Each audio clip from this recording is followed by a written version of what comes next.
radar of the Department of Homeland Security, which I thought was for things of internal security, not people downloading copyrighted material. I don't see the connection of why they're involved. Gordon or Roy, I don't know if you can elaborate on that. Bear in mind that the copyright people, the lobbyists, have got the power. They've now got the authorities at the border, customs searches, having the right and the moral duty to inspect people's laptops, netbooks, phones, MP3 players, their iPods, for copyright infringement material. Forget actually looking for knives and guns and trafficked women coming in to be forced into be prostitutes. Forget all that. What they're focusing on is finding how many copies of Britney Spears' album that you've got on your laptop. So yeah, there is no sense in it. Logically, there is no sense in it. But it's important to jobs and innovation and blah blah blah, whatever else. Sorry, Roy. Did you have anything you want to add? Well, historically, going back to around 2006, 2007, when I used to read about these stories that say sharing file. Well, there's actually two versions of the story. One of them says file sharing allows terrorists and people to communicate, and pedophiles, of course, it's usually the child porn and terrorism is the ultimate pair that the copyright industry uses to transform a problem of revenue into a problem of national security, or saving the children, or God think of the children. The second version is something to do with the profits made from. I'm not sure any profit is really made usually from peer-to-peer communication. As far as I know, it's very peer-to-peer-like. So you don't pay a person, you just share something and it comes across. But they claim that the terrorists, kind of like the terrorists win from peer-to-peer because they make profits out of operating things like torrents or peer-to-peer. And that's really the kind of bizarre version. It's really hard to go about reasoning about it, but that's what they claim. I mean, I don't really hang about trackers. The only one that I frequent is the Linux tracker for the latest distros. But from what I understand, the argument is it goes something like this. The large tracker groups, or whatever you want to call them, make money out of advertising on their pages. That's the first port of call that the authorities will go for. There's all sorts of offences that they can look at those individuals, not even related to copyright per se. So they go down that route. The second one would be a lot of the private trackers certainly have like a subscription fee where you can pay for unlimited credits or whatever. It works on sort of like a ratio system, and that's another way that they claim obviously money's being made, and that's sort of how they pass off the making money from piracy type thing. What it does seem to be, though, I mean, certainly from the adverts in the UK, and I think that the anti-piracy campaign lost a lot of respect when they started releasing these series of adverts like Knock Off Nigel and those type of things, because they were so insulting to people's intelligence that people sort of rebelled against them. It became very fashionable to be a knockoff Nigel. So I think that particular campaign was a complete failure. And you look at sort of the common, the popular TV shows and comedy shows like the IT Crowd, and I know that they've made a few spoofs of the anti-piracy adverts about how they were directed at the wrong people, the people that bought the original material, and how silly they were. So I think the whole campaign was very badly thought out, and all this could have been avoided if the people concerned with this the owners of this material in the first place had taken a more pragmatic look, or a more sort of general look at what consumers want and how they want to receive it. What we've got now is them thinking consumers to begin with. Sorry? If they are treated as consumers, I suppose they won't be. We had this discussion before.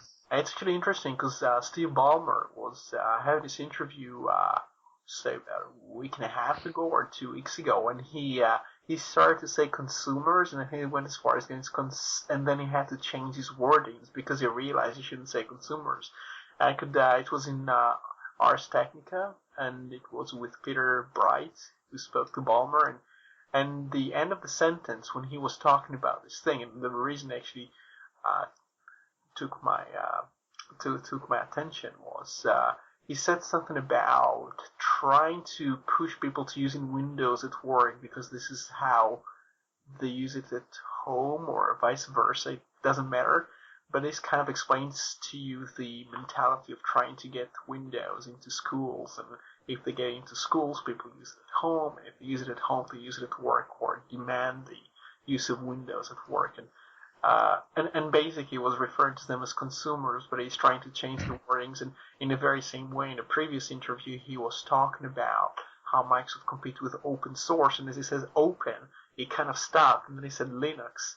And I was with Ina Farid from CNET in 2008, I think in February 2008, when he did that. So you can see how they equate open source to Linux, but they try not to say that they are against open source, even though inside his head, Steve Ballmer knows he's against that. Right? He's trying to kind of pretend we are friends of open source, just leave this Linux thing and come to Windows or something like that. I mean, what concerns me more about the domain name seizing is what it spins off into. I mean, already the DMCA says there's no it's anti-circumvention for DRM. So, if, for example, if you put a website out there that explains how to jailbreak an iPhone, that's against their rules. And they can eventually say, right, okay, that we could seize that because that goes against their rules. And it's what point do you say there's even discussion of things like that in forums? Well, that's encouraging breaking the law, so we can seize that as well. So it's just excuses for clamping down more and more on what end users, what people who buy these things actually want to do with them, that the corporations won't let them through their own rules. So when it comes to like free speech, essentially, I mean these sites have been shut down apparently with no due process, no judge signing any order. They're not taking any legal action to get permission to do it. To go through the usual due process. They're just saying, right, we're having that. And it's turned over to them. What point does that get to, I mean, Tim's got another story coming up, that the Air Force could easily turn around and say, yeah, well we don't want that information out, so we'll take that domain name to kill that story. And then there's Wikileaks. How long will it be before the DHS go after the Wikileaks domain name and say that's a national security issue? We must have that WikiLeaks down, so that when people go to wikileaks.com, they don't see WikiLeaks. What they see is this splash page. So it's now been taken over.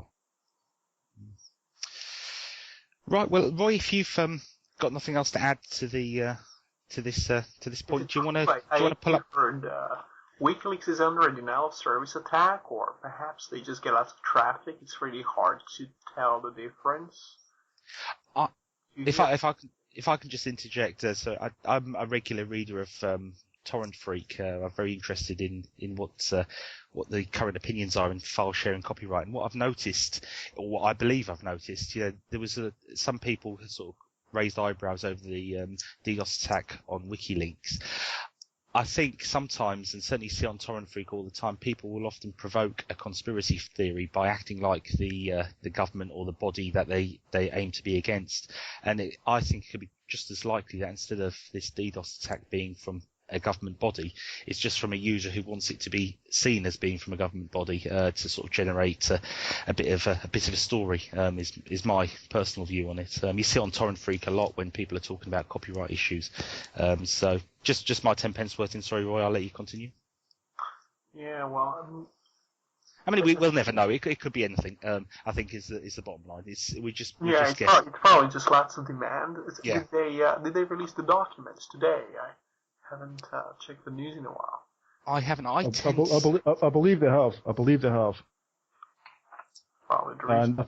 And from what I can gather, this leak is about cables from the US ambassadors when they're given their candid opinions. As I know that the American government didn't think very much at all of David Cameron while Gordon Brown was the Prime Minister.